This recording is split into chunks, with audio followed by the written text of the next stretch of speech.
안녕하세요. 네, 이제는 15번째 시간이 왔고요. 이번 시간에는 제2편 범죄 원인론에서 제4장 사회학적 범죄 원인론입니다.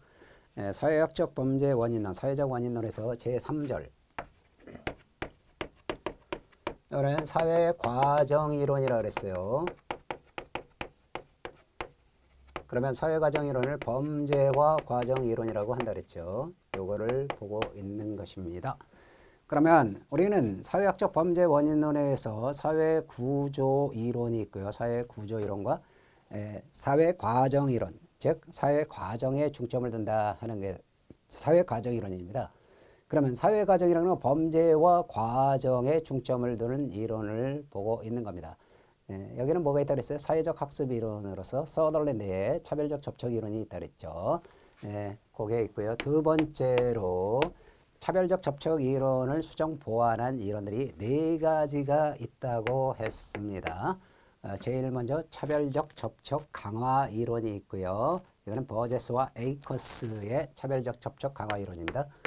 두 번째로 레클레스 디니츠 머레이의 자아관념 이론 또는 자기관념 이론이 있고요. 세 번째 글래저의 차별적 동일시 이론, 네 번째 마차와 사이크스의 중화기술 이론이 따라서 중화기술 이론, 그리고 세 번째로 사회통제 이론이 있다 그랬죠. 사회통제 이론에는 라이스와 나이의 개인 및 사회통제 이론 여기에 있고요. 그 다음에 두 번째로 견제이론, 봉쇄이론이라고 하는 레클레스의 견제이론, 봉쇄이론이 있고요. 세 번째 브라이어와 필리아 빈의 동저성 전념이론이 있고 허쉬의 사회 유대이론 또는 사회 연대이론이라고도 하죠. 그게 있고요. 다섯 번째 이거는 제지이론 또는 억제이론이라고도 하는데 법률적 통제에 중점을 두는 제지이론, 억제이론이 있다 그랬습니다. 이제는 네 번째 낙인이론이 있다 그랬죠. 낙인이론은 4가지.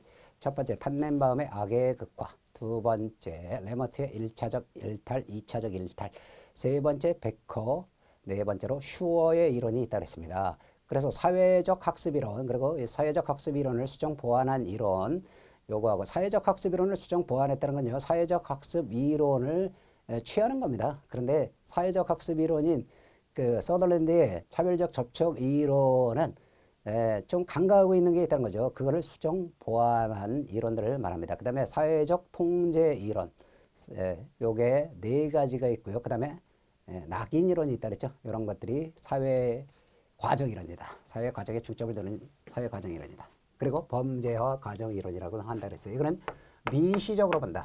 좁은 시각으로 보는 거죠. 미시 이론이라고 한다 하는 것을 배웠습니다. 그러면 여기서 우리가 차별적 접촉 이론, 서덜랜드의 차별적 접촉 이론을 배웠어요. 서덜랜드의 차별적 접촉 이론의 핵심은 뭐라 그랬죠? 범죄 행위는 학습된다는 겁니다.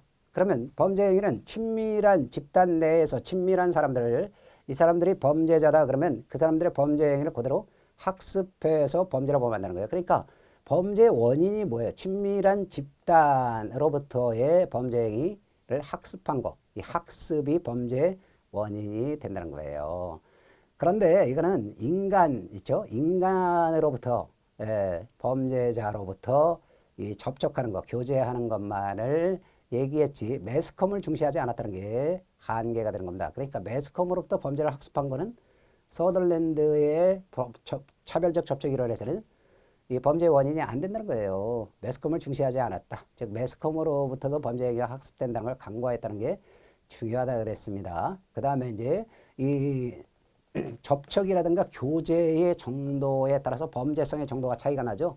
그런데 접촉 교제의 정도는 뭐에 따라서 빈기 우강이라고 그랬죠. 빈도, 접촉 빈도, 기간, 우선성, 강도에 따라서 이 범죄성의 차이가 나는 겁니다. 그리고요, 이런 겁니다. 법에 위반하는 행위에 대해서 긍정적으로 생각할수록 어때요? 법 위반을 긍정적으로 받아들이면 받아들일수록 범죄로 나가기가 쉬운 거죠. 그러니까 법에 대해서 법 위반 행위에 대해서 긍정적인 태도를 취하는 게 부정적인 태도를 취하는 것보다 강하면 범죄로 나가게 된다는 거예요. 범죄가 발생할 가능성이 높다는 거죠.